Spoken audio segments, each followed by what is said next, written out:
With a click, the gate closed, and I made my way to my sister's car. I stopped to inhale deeply. The air felt exactly the same as it did beyond the wall, yet in a strange way it seemed cleaner and sweeter. Marcy hugged me and said, "Is there anything you'd like to do or somewhere you want to go before we head home?" "Actually, I'd love a cold beer," I shot back. "How about Butts Bar?" she proposed. "Yes," I said. "You bet." The memories of how I ended myself there came flooding back as we drove past the walls of graved stone. When Amy approached me, escorted by her father, on that lovely July day, it seemed unthinkable that such a messy divorce had occurred. Since second grade, Amy and I had been a duet, and everyone thought we would one day be married. Our bond was unbreakable. It was a romance, straight out of a fairy tale, replete with the traditional happily ever after. We promised to delay getting married until after we graduated from college, and to wait to start a family until we were 30. We desired to travel and experience life before making a permanent move. Our relationship did not, however, come without its challenges. We broke up twice, in our second year of college and in the 11th grade. Amy felt compelled to check out the other guys. Our 3-week high school break was all we had. Upon her return, Amy acknowledged her error and referred to her acts as dumb. I dated 5 guys in the interim, and they were all complete moron. I almost ruined the best thing I had with Amy when I realized that. In the midst of sports and academics, I never gave dating other females any thought. Although the breakups were painful, I decided to look for other opportunities after Amy ended things again while I was in college. It did not take long for me to realize that most females were not as determined as Amy had been to wait until marriage. In just 5 weeks, I had 3 new experiences. Nancy Newbert introduced me to Bev Holbrook. Harina Collins demonstrated various facets of proximity, and myself. I learned about reciprocal pleasure from Pauline French, but I couldn't help but feel that Amy could be investigating related experiences. Even though I knew it was unfair, I still wanted I had given her those firsts. Amy was on our front porch steps when I got back from class, around 6 weeks after she made the decision to start seeing other guys. It was like being back in high school. Amy and I had been the best of friends for longer than I'd realized. I begged her pardon. It was natural for me to forgive her because I had loved her for what seemed like ages. We never talked about our separation. She told me she wanted to wait until marriage when I tried to get sexual with her, and I respected that. When I found out she wasn't a maid on our wedding night, I wasn't shocked. I had the feeling she knew I wasn't her first. The following 4 years proceeded without a hitch after we both got excellent employment in our respective industries.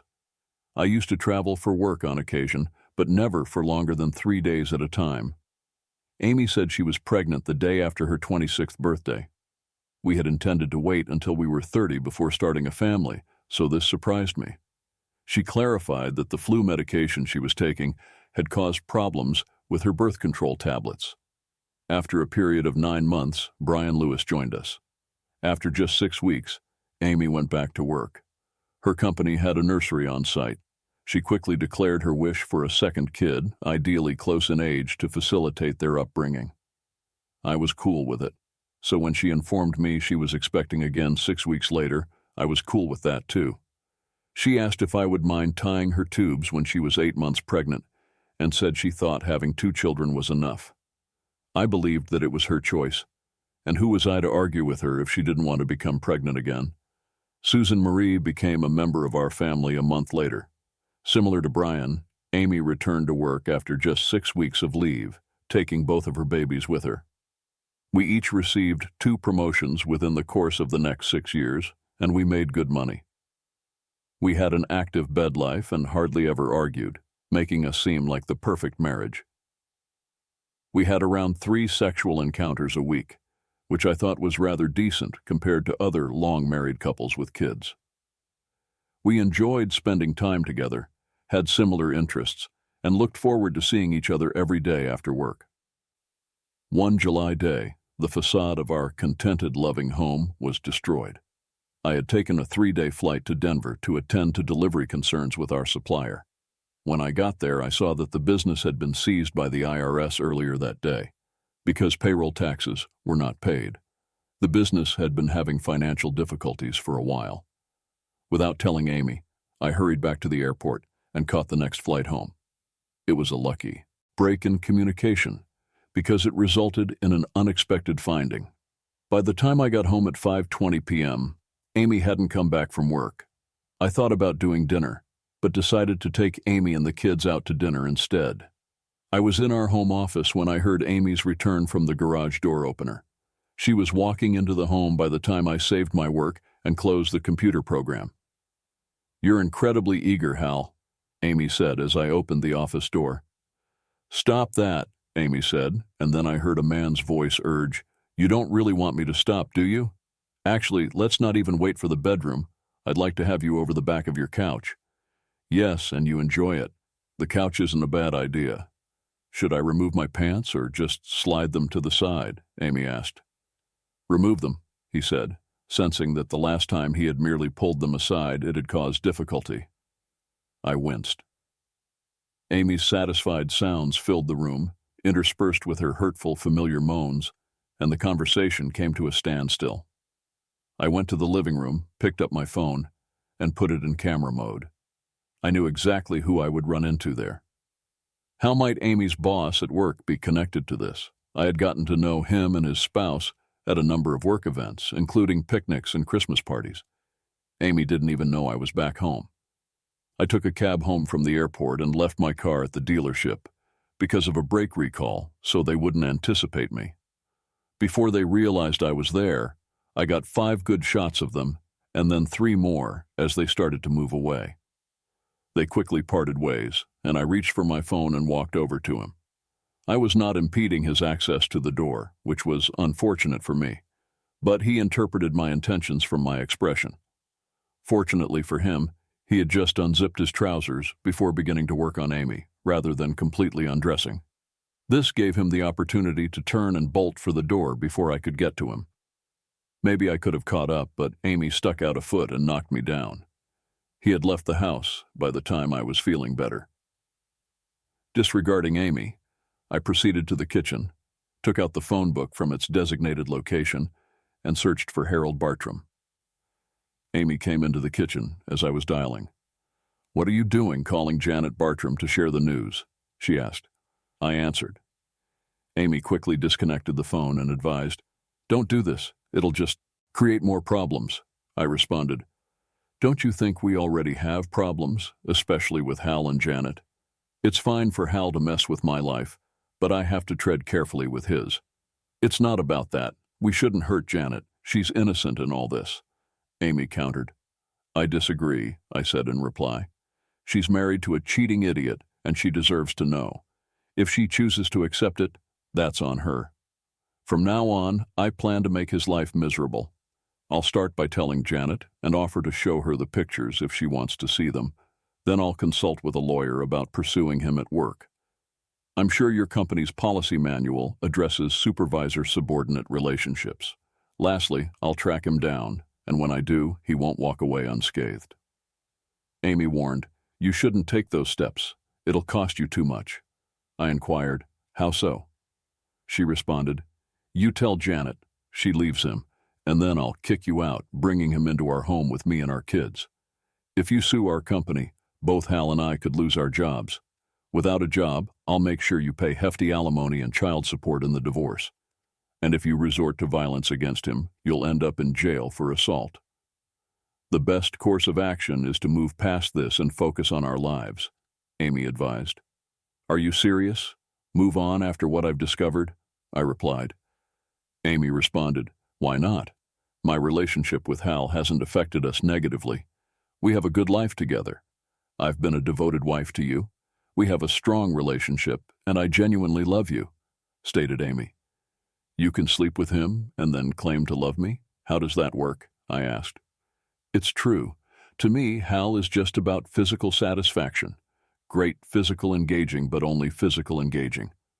But finding out you cheated and then hearing you critique my performance, I never said you were lacking in the bedroom, I remarked. Then why do you cheat? I said. Amy explained, I haven't been unfaithful with anyone other than Hal since we got married. You know what I mean. You're a wonderful guy, husband and father. You're good in bed, but Hal provides something different that you can't. Incredible. I excel as a husband and father, but I'm just satisfactory in the bedroom? That's enlightening, I laughed. Amy replied hastily, I didn't mean to imply that our bed life is great. There's nothing lacking on your end. But Hal provides something different that I crave. I said, Oh, really? What's that? Size, Amy said frankly. Hal is well endowed, and that offers a different experience, I responded. Size shouldn't be the issue. We've had a wonderful life until now. If I'm okay with you seeking that elsewhere occasionally, we can continue as before. It hasn't injured us. It's been going on for years. We'll be fine. Despite my disbelieving shake of my head, I was intrigued and added, Amy, you're something else. You claim this has been going on for years. How many years are we talking about? How did it all begin? Amy responded, It started before Hal, during college when we took a break. I wanted to explore other relationships. One of the first men I got involved with was well endowed, and it was quite exciting. It seems men with larger sizes share their experiences, and this guy shared my enthusiastic response with others. I had relationships with 5 of them, enjoying what they offered before realizing I wanted to be with you. This leads to 2 questions. First, if size mattered so much to you, why didn't you marry one of them? I asked. Because they were all self-centered, Amy clarified. They believed their size was all that mattered, expecting women to be grateful for the experience. I wanted more than just physical satisfaction, and because I loved you, I left them behind. The second question is, after being with well-endowed men for nearly 6 weeks, why did you insist we wait until marriage to be carnal? I began to press. Amy answered, I knew you were loved, but I was disenchanted with men overall after those encounters. I wasn't interested in being carnal. It wasn't fair to you. But that's where my head was at the time. Everything was going smoothly until a company Christmas party you missed, due to a business trip to Seattle, if I recall correctly. I had a few too many drinks and was feeling mischievous when Hal danced me under the mistletoe and kissed me. I felt his sizable presence pressing against my leg. In my playful state, I channeled Mae West and quipped, Is that a roll of quarters in your pocket, or are you just happy to see me? Another drunk Hal said, It was definitely larger than a roll of quarters. I laughed, saying, That's what they all say. Hal said he could prove it. Laughing, I pushed him to try. After he did, we got to spend 2 nights together. Though we still flirted, our passionate encounters continued until he met and married Janet. As soon as Janet became pregnant and started to become less attached to him, our connection rekindled. We never stopped after that. Amy argued, Look, it hasn't hurt us in any way. I said, I have to go pick up the kids from my sisters. After I got back, Amy said, Turn, I'll demonstrate that nothing has changed, as she left for her car. So you have your sister covering for you while you cheat on me? Amy clarified, No, she thinks I'm working late. I asked her to watch the kids after school. They went straight from school to her place, and now I need to fetch them. I was looking at her like I was crazy when I realized that just because I wasn't aware, her acts hadn't harmed our relationship. She wanted me to accept her following her experience with Halal, so I assumed she was going to demonstrate that nothing had changed. Not a possibility. I picked up the phone again and gave Janet a call. She wanted to view the pictures I had shot because she was offended by what I had revealed. We decided to have lunch together the next day. Janet warned me not to tell Amy that I had phoned because she would tell others. How I won't act until I have concrete evidence, then I'll confront him, I decided. I went upstairs and started hanging my suits and transferring my stuff to the guest room. I couldn't help but think of Amy's statement, He can move in here with me and our kids, which seemed to imply that the kids belonged to her and Hal. Though I hadn't seen it at the moment, it appeared plausible now. Thinking back to Amy's disclosure on her relationship with Hal, I realized that I had visited Seattle approximately a year prior to her announcing her engagement to Brian. Is Hal the father of my offspring? I would be furious with them both if it were the case. When Amy and the kids came home, I was in the guest room having just completed unpacking. "What are you doing?" she said.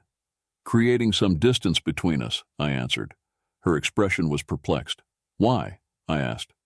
"I told you I'd show you nothing has changed. Did you forget what I saw just 2 hours ago? You expect me to accept Hal's leftovers?" "Come on, Amy," she replied. "It's never bothered you before." "Fine, I'll shower first," I replied. "You're missing the point." "I want nothing to do with your affair," I replied. "You're overreacting, Rob. I don't love Hal. I love you." "I have physical engagement with Hal, but I make love with you," Amy continued. I replied, "Your words said otherwise when you suggested I leave and let Hal move in and there. Wasn't much love in your threats during the divorce talk," Amy clarified. "I didn't mean it. I just wanted you to pause before calling Janet." "Well, I did think it over, Amy, and that's why I moved here. We're adults, Amy. We can discuss this. But I need space," I begged. I went to spend time with the kids, playing with them till bedtime and helping them with their homework. "Nothing has changed. I still love you. Just not enough to stop cheating," I said before leaving. After moving into my new room, I heard the sound of the shower and went back to Amy's comment, "It's never bothered you before," as I dozed off. I felt Amy try to put her arms around me as she came into the room. I jolted to attention and pushed her away with such force that she fell off the bed. "What part of I want nothing to do with your affair, don't you understand? Stay away from me, Amy." "Rob, I love you. We can find a way through this," Amy said. Amy stood up and left the room, and I made an effort to fall asleep. I firmly replied, "It's not possible, Amy. There's no chance." My sleepless night made me feel sleepy in the morning. I ignored Amy, took my car keys, and headed to a nearby inn for breakfast before coming into work. Amy had made breakfast. I contacted my buddy and trusted lawyer Mike Hooper at 10 Street, explained my position, and asked to talk about divorce. He consented to meet at 5:30 at Bud's bar. I printed 3 sets of the Amy and Bartram pictures from my phone, put them in envelopes, then linked my phone to the computer. When I got to Mario's by midday, Janet was there. I got up to welcome her, kissed her cheek, and said, "I wish our meeting was under better circumstances." We had some light chat and ordered, and then I told her what had happened the day before. She took the envelope containing the pictures and looked through them coolly, which surprised me. Janet asked, "Are you going to divorce her? After witnessing that, there's no fixing things." She put the photos back in the envelope and suggested that I put him in the hospital and move his belongings there. Janet said, "I might do the same. This isn't his first offense. Due to his size, I forgave him once, but warned him it would be the last. You might not have the chance to kick him out. If you do catch him, give him a few kicks for me," she said. We walked out after I gave my consent. My conversation with Mike substantiated my doubts. The no-fault system in our jurisdiction would split assets equally. Amy would have custody, and I would have to pay child support. I wouldn't be required to pay alimony or what our state refers to as separate maintenance because our wages are comparable. Mike suggested a DNA test because he was unsure about the children's paternity. I sent him 2 sets of pictures and asked that they file a lawsuit against Bartram for alienating his feelings and against their employer for breaking a rule prohibiting interactions between superiors and subordinates.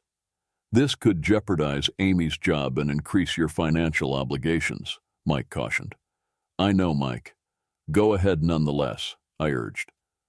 We talked about a few other things, and he cautioned against handing Amy the keys and going out of the house. He advised trying to coexist with the children until the divorce procedure became clear and the court gave directions. Let the court determine who stays and who goes. But remember, courts here often favor the wife, especially when children are involved. "It could be a tough road ahead," Mike advised. I got home and Amy was not happy. "You had to tell Janet, didn't you?" "We could have worked it out, but you involved her," she said. I answered, "She kicked him out because of you." That night, while everyone else was sleeping, I got up at 3 in the morning to use Q-tips to swab my children's cheeks. It's not because of me, Amy. It's because of what you and he did, and I regret that she kicked him out. It'll just make it harder to find him. And when I do, I promise his prized possession won't be functional for a while. On my way to work, I dropped off the samples at a neighboring lab and made an additional payment arrangement for quick testing. "Just remember that I warned you, Rob," was what Amy said that really resonated with me. When the lobby doors opened at 9, I was at the bank. I went to a different bank across the street and opened an account in my name after emptying all of our safe deposit boxes. It gave me confidence that I could afford the house payments and take care of the children, even though I knew I'd have to account for this throughout the divorce. Once I was back at work, I came up with a plan and canceled all of our joint credit cards to stop Amy from accruing debt via cash advances. This proactive strategy turned out to be very important. That evening, when I got home, a man handed me an envelope with the words, "You've been served." It said, "You should move at least 500 feet from this house, due to a temporary restraining order." The order inside the envelope verified that I was not allowed to go within 500 feet of Amy, the children, or the house. Mike hadn't acted quickly, but Amy's lawyer did, and neither of us had realized how urgent the situation was. Amy smirked from the house as I looked up. I parked the car and went to the corner so I could give Mike a call. I gave him an update and then inquired about getting my stuff back. He said he has contacts in the sheriff's office and that he would check and get back to me. I gave him instructions over the phone to sue Amy's and Bartram's companies and to modify the divorce grounds from irreconcilable differences to infidelity. I emphasized, "Go after them hard, Mike. Make them pay." After 15 minutes, he called me back and promised to send 2 deputies to help me get inside the residence in the following 30 minutes. But I could only get my clothes and toiletries back until the court made other plans. The house was visited by 2 cop cars 20 minutes later. After starting my vehicle, I parked behind them. The deputies identified themselves and told me not to approach until I had their signal. Then they rang the bell at the top of the house. Following a brief exchange, Amy responded, and the deputies motioned for me to approach. Before taking me inside, they reminded me that I could only take my clothes and toiletries. I stopped in the kitchen to see how the kids were doing before heading to the stairs. They were not there, but Hal was, sitting there sipping one of my bought beers. Even though I was furious, I didn't confront him while the deputies were there. Amy watched me pack as we went upstairs and stood at the doorway. I looked away from her as I gave in to a childlike need and said, "You messed up big this time, Amy." I thought about our relationship all day at work and finally came to the conclusion that we could work things out. "Some love, Amy," I whispered, "for you had declared your love for me after all. Emotional misuse, a restraining order, our chances are gone. Amy, reflect on that once I'm gone. We were close to making it work, but you messed it up." And Hal, drinking my beer in the kitchen, sealed the deal. I closed my bag, turned around, and left the house. Amy called me at work the next day. "Considering what you said last night, I want to discuss things," she added. "No way, Amy. Your actions yesterday, combined with letting me see you in the house you barred me from, ended it and dashed any hope for us. Plus, I can't meet and talk with you. Remember the 500 feet restriction. Goodbye, Amy." I came back to the residence 2 days later with 2 supervisors assigned by the court to supervise the removal of my stuff. Amy kept requesting to talk, but I ignored her until I was packing the last few things into the U-Haul. I gestured for her to come over to the master bathroom counter while she was still in the bedroom. Despite her cries for me to talk to her, her face fell. Men's toiletries that weren't mine were lying there. "Goodbye, Amy. Just know you brought this on yourself, and it could have been prevented." From then on, things happened quite quickly. Amy's place of employment served her with court documents charging her with adultery. Hal, who was also a server at work, was sued for allegedly bringing about the dissolution of our union. Furthermore, their employer was sued for failing to uphold policies that forbade interactions between managers and their staff members. Hal and Amy both lost their jobs 3 days later. Hal took the brunt of this as she was Amy's superior, but Amy disputed her firing, saying Hal had threatened her job security if she didn't follow him. Because the company didn't believe her, her termination was maintained. Amy then filed a lawsuit for unfair termination against them. Amy and Hal stayed at our house during all of these court cases. We showed up for a hearing to prolong the temporary restraining order 3 weeks after it was served. But the judge turned down the request and chastised Amy's lawyer for bothering to file it in the first place. We went to the first divorce hearing a week later. Mike warned me that I didn't have the best odds. They'll likely grant Amy temporary custody of the kids and exclusive use of the house until the divorce terms are finalized. You'll still need to cover the mortgage and utilities, and you might face temporary alimony and child support. Her lawyer is also pushing to reclaim the funds you withdrew from the accounts, and I expect the judge will address that. Handing him a document, I added, "This could influence the child support aspect." After reading it, Mike responded, "Damn, Rob, I'm truly sorry. Any clue who the biological father might be?" "I'd wager Amy's certain it's his," I responded. "Child Protective Services will want to verify the documents, so it might not affect this initial hearing, but it will undoubtedly affect the divorce settlement at the end." "Will I get to speak?" "Yes, but choose your words wisely," he said. Much of the hearing went as Mike had predicted. Amy was given interim alimony and temporary custody of the house and children. Amy asked me to return half of the money that was taken out of our savings and checking account. I neglected to mention a couple of the certificates of deposit, though, since they fell within the gaps.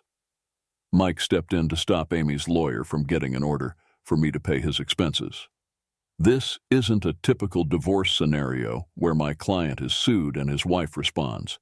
Here, she initiated the action against my client. She should bear her own legal expenses.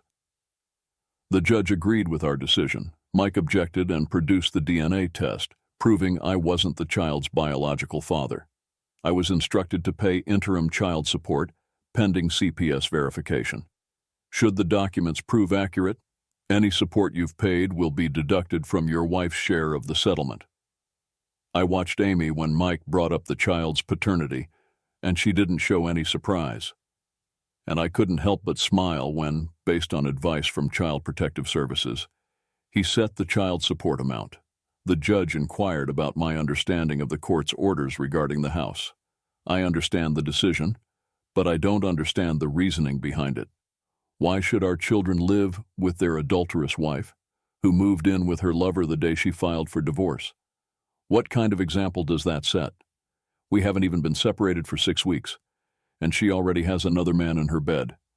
Furthermore, why should I continue to provide a home for the man my wife cheated on me with? The judge only directed CPS to look into my allegations and provide a report in 10 days.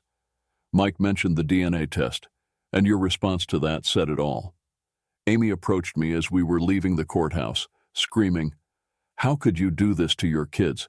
They aren't mine, Amy." "You knew all along, so you weren't shocked. Just one more thing I owe you. Yes, whatever you want to do, just make sure I get paid tomorrow." I thought I could delay payment for weeks before facing potential court action for contempt. Even then, I could probably hold off for another week or two.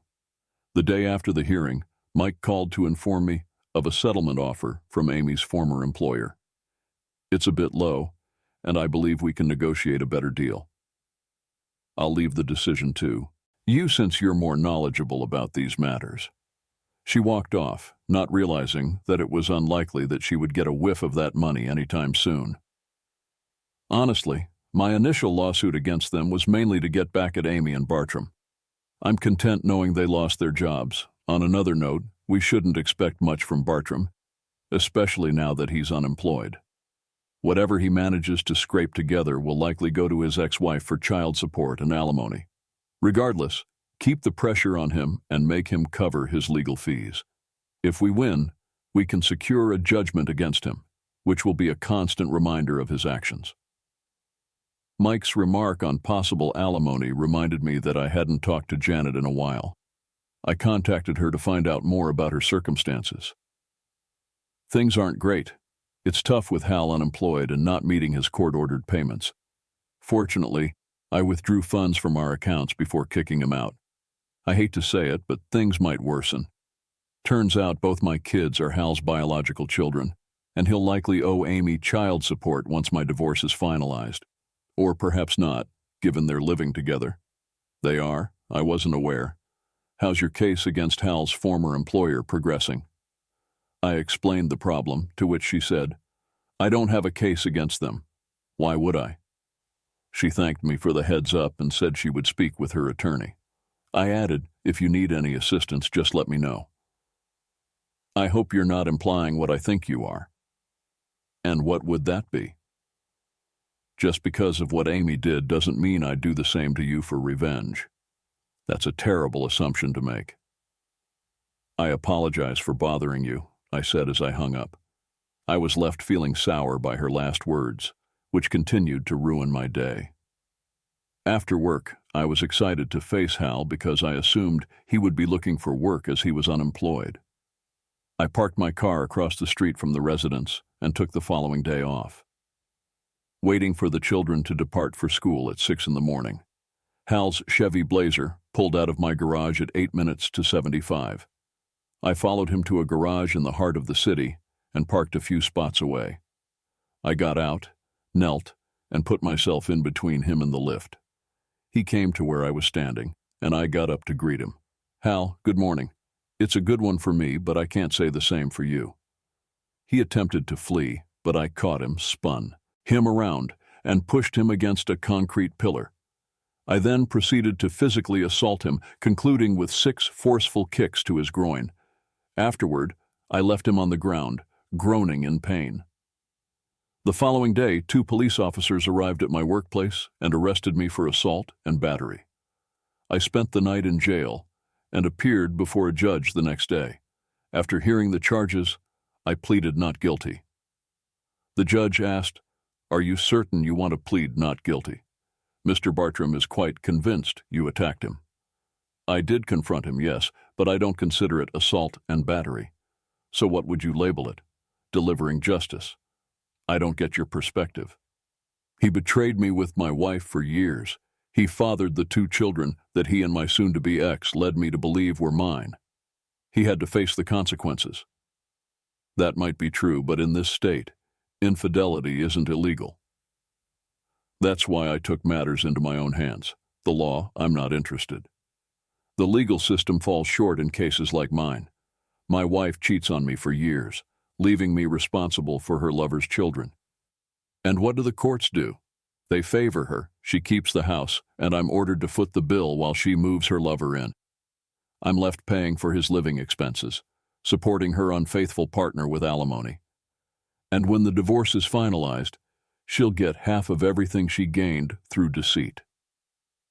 The courts favor the wrong person. I'm the one getting the short end of the stick from the same legal system you're praising. If the law won't be fair to me, then I'll have to take matters into my own hands. You did break the law, and you've acknowledged that yourself. No, I haven't. I'm admitting to pursuing the justice I deserve. I'm more than willing to present my case to a jury. While you may be willing, I won't allow the court's resources to be wasted on this trial. You openly admitted to stomping his bump. Therefore, I have to find you guilty and sentence you to 6 months in the Fairmont County facility. Thank you, excuse me. You've actually helped me find justice. Regarding my wife, for those 6 months, she won't receive any alimony or child support. I won't be making the house payments. Plus, since she lost her job, she can't afford the mortgage. The house will foreclose, leaving her and her lover without a place. My jail time also means I'll lose my job, so she won't get any money from me when I'm released. So, thank you. You're willing to sacrifice your home's equity? We took out a second mortgage for a pool and central air, so what equity? Maybe a few thousand each of us. Even that, I'd rather she lose. I'd never see any of it. In any case, I'll owe 6 months' worth of back alimony by the time I leave. Any earnings would undoubtedly be diverted by the legal system to pay off that obligation. Mike came to see me every week, and on his 3rd visit, he brought up a settlement offer from Amy's former company. I told him to take it, pay the check right away, and keep the money away from Amy." The judge just shook his head. I spent 4 months in county jail. Amy's surprise visitation at the end of my first month in jail came when she said, "Orange isn't your color. They only let approved visitors, and you have to provide a list of people who are acceptable. If someone not on the list wants to visit, they check with you." Amy wasn't on my list, but I was curious enough to agree. She smirked and said, "Orange isn't your color," sitting across from me, separated by the partition. "What I can wear here is limited. Amy, what do you need?" "Please arrange for some money for me. The utilities and mortgage are due, and I'm having trouble finding a job. I wouldn't be here, and your financial condition wouldn't be as bad if your boyfriend had just taken his smacking instead of filing charges for meddling with my wife. It's hard to feed the kids. I'm in here because of him, so take your financial problems to him. He bears the burden for providing for the children. He ought to look after them." "You can't really say that. You've been their father since the beginning, even if he is their biological relative. They have no knowledge of Hal. They are only aware of him in our house when you and I are still together." "Rob, you're their genuine father," I'm saying. "You've loved them without conditions and been there for them ever since. Rob, you can't just turn off that love for them till you found out about Hal and me. They are not guilty in any of this. You should be angry with me, not with them. The problem is, Amy, if I give you money to buy food, it won't be enough to feed the kids alone. It will assist Bartram and you as well. I wouldn't feel horrible witnessing the two of you suffer, but I could never harm you the way I did Bartram. You don't think that if we don't have your assistance, we'll lose the house?" "You refer to the home that you ejected me from? The one you used to share with your sweetheart Bartram, who is now your housemate. He ought to be making a contribution. Amy, you have to work more at getting a job, and you should encourage Bartram to do the same. He's having a hard time finding work, and Janet takes a large portion of what little he makes. At least he possesses that amazing tool you're completely enamored with. Thus, you won't completely lose out. Rob, that's really rich. It hasn't been very noteworthy since you spoke with him. Amy, I apologize so much for upsetting you. You're aware of the adage, life is difficult." I got up and walked out. My sister Megan was the only one who came to see me every week. Approximately 3 weeks after Amy's visit, Megan revealed that Amy had contacted her and asked her to convince me to give her some money, saying she would use it just for the kids. "Rob, you might want to think about it. I'm sorry to see the children in hardship," Megan suggested. "When I go, I want to ask for complete custody. My strategy is to demonstrate that, given her living arrangement with Bartram, she is unable to provide for them. Should she and her unimpressive biological father be unable to even furnish sustenance, the legal system may take my case into consideration," I replied.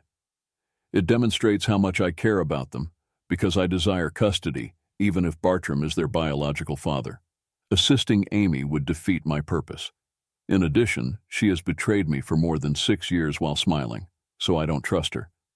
Nothing she says seems plausible to me. Would it bother you if I assisted them?" "Megan, I'm stranded in prison," I told her. "I can't stop you from doing what you think is right."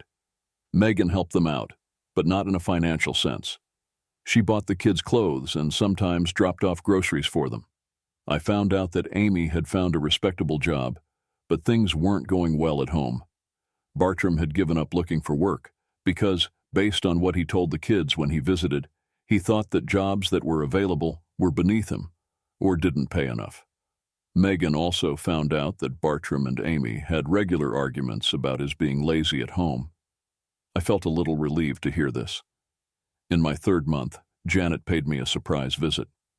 Since she wasn't on my authorized visitor list, they asked if I wanted to see her. Out of curiosity, I said yes, thinking back to our last conversation and wondering why she was there. She sat across from me and said, "Orange isn't really your shade."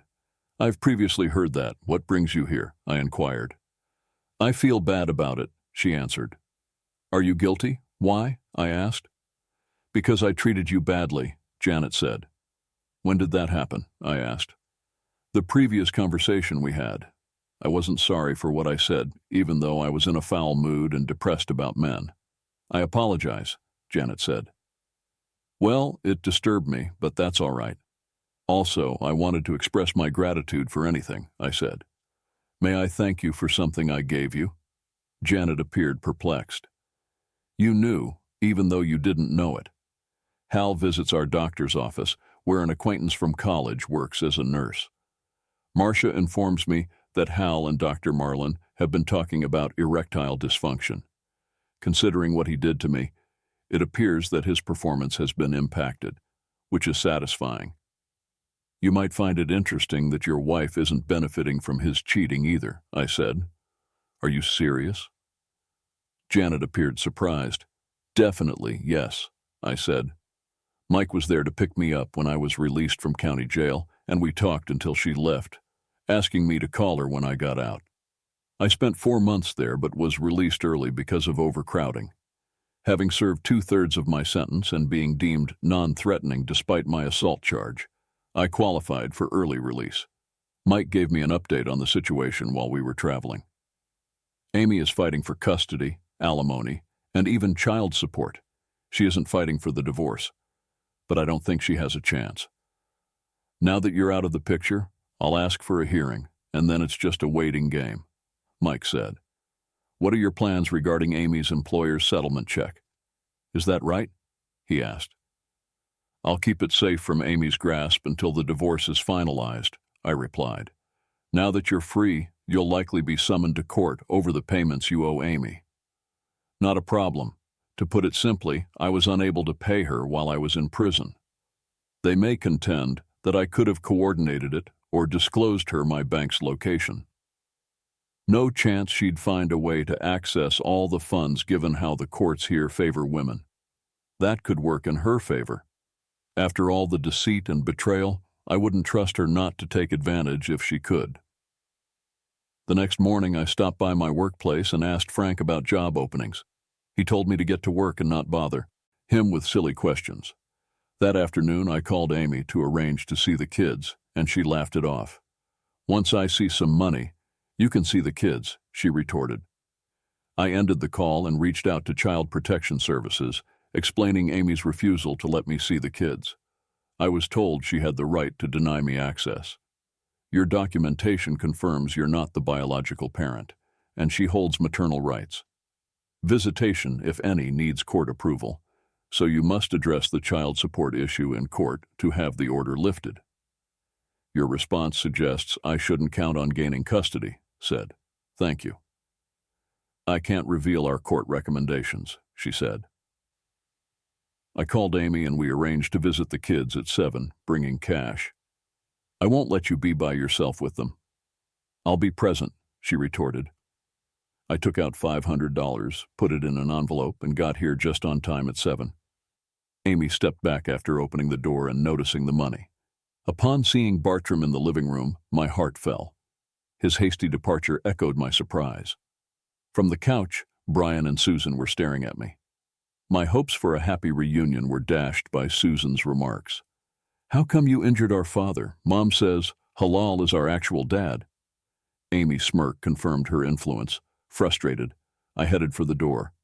Amy chuckled. Come back soon, snatching the envelope. I snapped, rotten hell, you deceitful strumpet. From there, events unfolded rapidly. I was brought before the court and mandated to pay Amy the original court-ordered amounts, along with back alimony and child support. I told the judge I'd sooner die than give a cheating strumpet a cent. He warned me to comply or face contempt charges. I retorted it was the first right thing he'd said, and he then sentenced me to either $500 or 30 days. I chose the latter. On the 29th day, I returned to court. The judge asked if I'd changed my stance. I won't pay child support for kids even the court admits aren't mine. CPS confirms this. Regarding alimony, I'm okay with that. But I won't cover house payments while my estranged wife harbors her lover. Remove him, and I'll resume payments. You're claiming CPS acknowledges you're not the father? The judge questioned. Yes, they do. I'll adjourn this hearing to verify your claim with CPS, he declared, exiting the courtroom. I caught Amy's expression. She realized the child support decision might favor me, and was furious she'd been banking on another win against me. The following day, I returned to court. The CPS report confirmed I wasn't the children's father and that Hal was living with Amy. Consequently, the judge nullified the child support and cut Amy's alimony by a third retroactively. I still had to settle the back payments and house expenses. The judge surprised everyone, particularly Amy, by ruling that since Miss Ludi had a boarder, she'd be responsible for utilities and house insurance. Until that point, I was ready to reject the ruling and take another 30 days. However, I chose to comply. My reasoning was a bit twisted. Amy would be upset about the judge's decision, but seeing me return to jail might lift her spirits. I felt the need to deny her that satisfaction. While she might feel some joy in getting money from me, paying less than she anticipated combined with the lack of child support and the smirk I'd give her would dampen her glee. The judge demanded the payment within 48 hours, or he'd issue a warrant for my arrest. The smile I gave Amy as I exited seemed to infuriate her, which made my day. Back at the jail, I was processed out and then headed to a restaurant for a good meal. Afterward, I went to my sister's to collect my belongings. She'd saved from my motel while I was incarcerated. We chatted, and I mentioned how Amy had influenced the kids. Megan advised not to take it personally. They're just kids, and since you weren't around, Amy was their only influence. Young children are easily swayed. You'll have an opportunity to speak to them. But that moment never came. At the final court hearing, I was taken aback. Amy was granted full custody, and I wasn't even allowed visitation. According to the CPS report, both the mother and biological father believed I'd disrupt the children's lives. Since the biological father planned to marry Amy and form a family with her, the judge decided it was best for the kids not to have me involved. The judge also ruled that Amy could stay in the family home until the kids turned 18, after which the house would be sold with the proceeds divided between us. If Amy married before then, the house could be sold immediately. The reduced alimony remained, and I had to pay it for 3 years, or until Amy remarried, whichever happened first. I was furious. Leaving the courtroom as I walked by Amy, she smirked and flipped me off. I brooded over it for about a week, then snapped and started plotting. I'll admit my judgment was clouded, but I'd been wronged by Amy enough times that I just lost control. I terminated the homeowner's insurance and kept an eye on the house, waiting for the right moment. Days after canceling the insurance, Amy called. The mortgage company informed me, "You canceled the insurance?" "I did. You've put me in such a tight spot financially that I'm looking to cut costs. I can get the same coverage for a better rate." The mortgage company mentioned Allstate.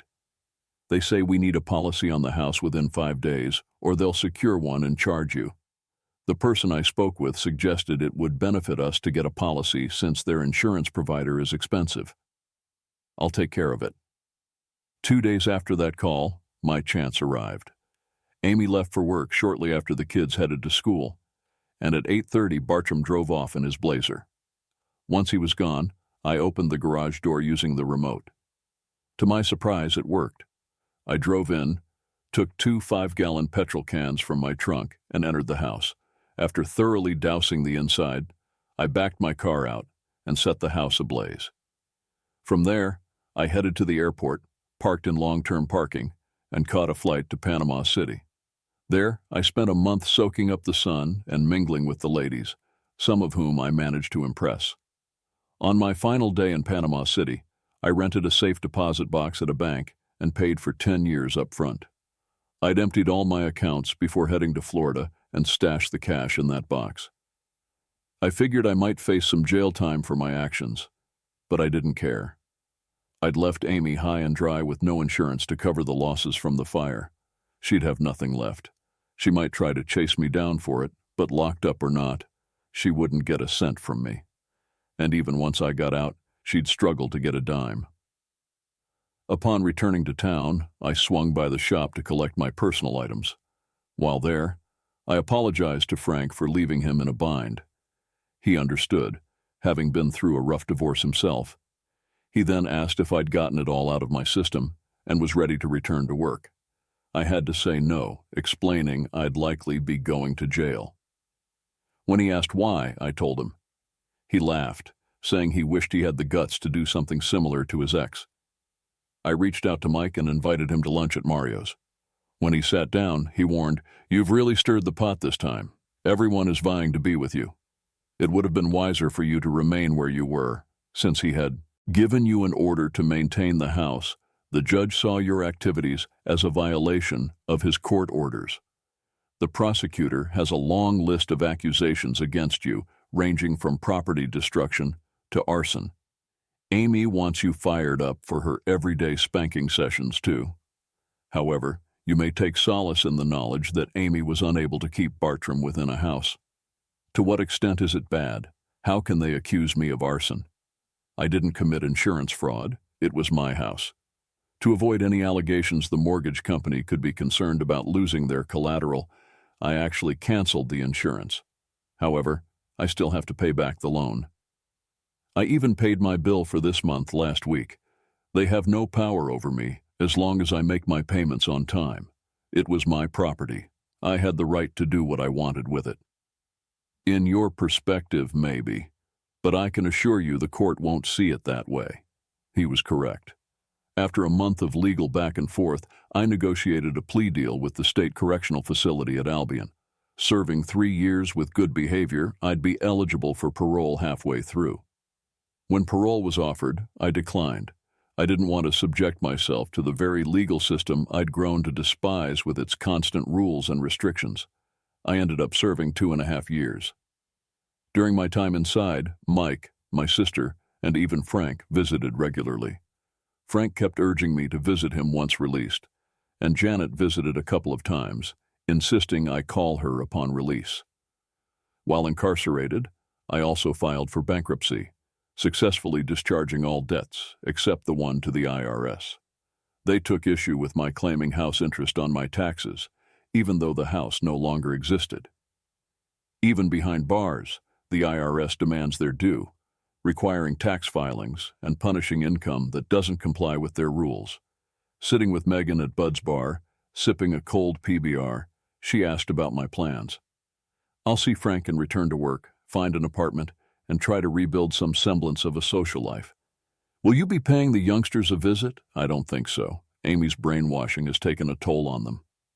My first reaction would be to grab Amy by the throat when I see the kids, because she doesn't want to see you either.